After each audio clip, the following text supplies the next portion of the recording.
Good morning, everyone. It is Thursday, and my name is Bellsa, and today we are going to be continuing the conversation about paganism and magic in the media. This is actually going to be attempt number 2 because I recorded this whole rant earlier. I went to edit it and it had no sound. So here we go. I'm going to be building on a lot of what other people have said throughout the week. And referencing a lot of videos and shows that have already been referenced. So my first experience with a witch and witchcraft in the media was probably The Craft. It may have been Practical Magic. One of those two were the first ones that I actually did see. After that, it just continued on through the 90s and continues on. Sabrina the Teenage Witch was on during a lot of my formative years. And then Hocus Pocus, Halloween Town, a lot of the Disney-esque movies when I was a kid. And then into Charmed, The Witches of East End, Hemlock Grove. There's one that's called The Worst Witch out of the UK. And then there's also a show that I was watching, which isn't necessarily a magic and witchcraft, but it is about Nordic gods who possess this, like, family, basically. And the whole thing is that Thor must find Freya, and that was out of Australia. So I'm going to kind of broaden this into paganism in the media. I find that even though most of the things that are in the media are very CGI oriented, with magic, with like Harry Potter having like colors coming out of his wand, or when they do like Stupefy, how it shoots out, and Charmed, where people freeze and time goes backwards, and like all of those things. I feel like that's sensationalized and it's over the top. I don't think that any modern pagan practitioner thinks that we have the ability to control time or things like that. And so, as a general rule, I find that the paganism that's shown within the media, specifically with things like The Good Witch, which is all about a woman who's very intuitive and has all this knowledge about like what works as far as herbs and how to heal people and all of those things, and even in Practical Magic, when they create the apothecary and she creates soaps and shampoos and things like that, a lot of that is modern paganism, is modern witchcraft. And I think when you go into, I mean, we can go on and on about shows from all over the world that encompass magic. And I think we all have a similar view that it is a little bit sensationalized, and it's over the top, but it plays at the heart of a lot of things about working together and friendship and respecting elders, or respecting the earth, or respecting power in general.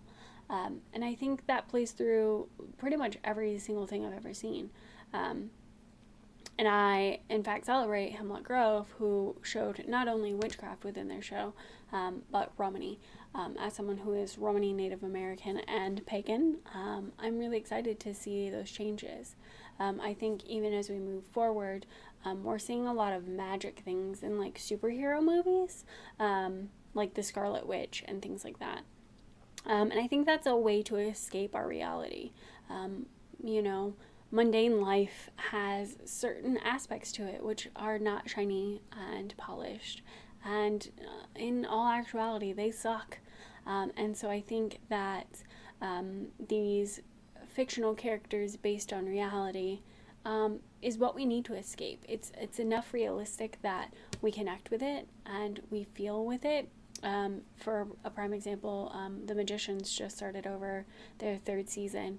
I love The Magicians personally because they find out that they have magic later in life.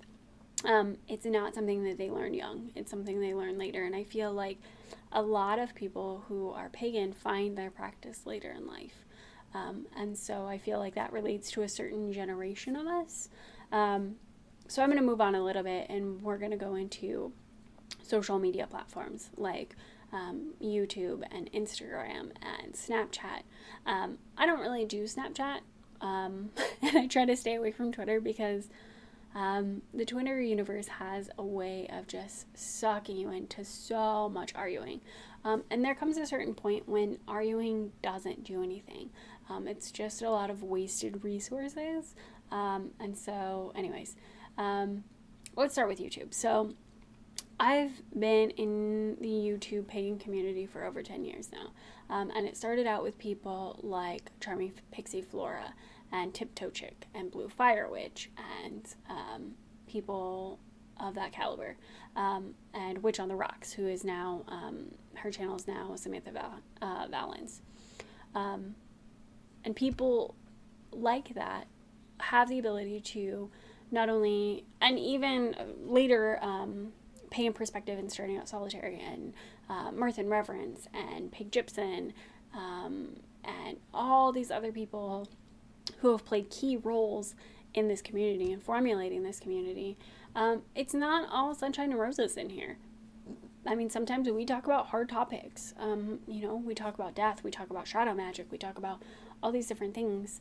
And I think that is helpful. When I first started out my practice, there were a few books. I mean, we had Starhawk, we had Buckland, we had Cunningham, and we had Silver Ravenwolf.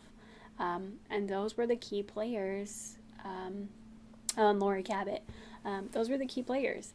And I think that even though we're on a social media platform, we tend to shield from the hardest situations. Like, when we're sick or when we have a death in our family, we don't really share those emotions. And so, yeah, you get to the more nitty gritty of what paganism and magic is within that media platform, but it's still not completely realistic. And I don't think unless you're following someone all the time, you're gonna get realism within media.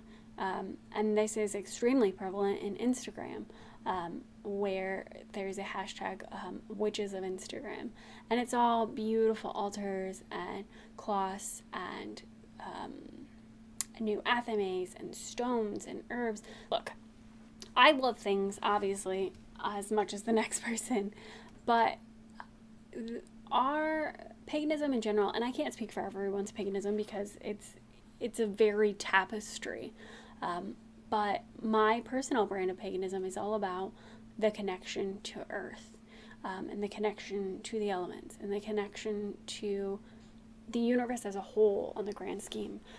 It's more about connecting with the animals and the stone people and the stone nation and all the different things that play into that, the trees, the plants, and taking their energy and healing us as humans. And I think sometimes we forget, or at least sometimes I forget, that that's really what my practice is about. It isn't about always having the new deck, or always having the brand new book, or always having like all these herbs that we like trucked across the country. Like, sometimes it's about using what's in your own backyard. And I think the media forgets that. This pathway is about using your ecosystem, for a lack of a better term, using your personal ecosystem and the things around you to harness your spirituality. Whether that be dirt from your garden, or plants from your garden, or like a willow tree that's been sitting at the edge of your property for 5 years, or a sycamore tree that's over 100 years old. Like, it's about using the things around you. And I think sometimes the media catches us up and in becoming materialistic about our practice. And I think that's something to remember, is that it's not always about that. So I have an 8-year-old daughter, and for us, while these aren't necessarily pagan, there are definitely some what I would call humanitarian basis in some of these movies, like Moana, restoring the heart of Tafiti. Tafiti is the life giver, and she's all about creating and nurturing the people. And when Maui takes the heart of Tafiti, she becomes the Ka, and she becomes the destroyer. And I think that's something that we need to remind ourselves, is that that's prevalent. That's a prevalent message for us. And it's the same thing with, older movies like Pocahontas, where, not everything is the way that we think it is because we think it is. Animals have their own life, plants have their own life, and just because we don't see them at the same capacity as humans doesn't necessarily mean that they don't have depth. And so I think that even though having paganism in the media and having witchcraft in the media is amazing, because it teaches other people who are, who still have that mentality of us being Satanists or us being the devil worshippers, that it's not about that. It's about something more. But I think it also takes away and puts us in a mindset that we have to have the newest, shiniest thing to put our spirituality on our sleeves.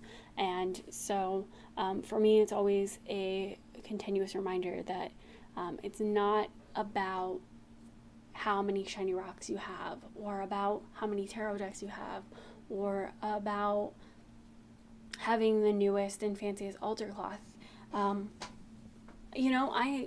We're busy. We have busy lifestyles. It's about remembering to be reverent to the things that we work with, being reverent to the moon, being reverent to the seasons, and moving through that.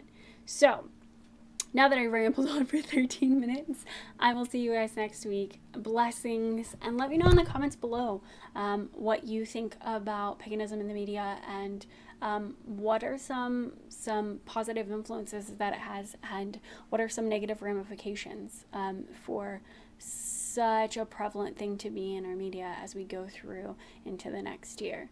I look forward to speaking to you guys next week. Blessings.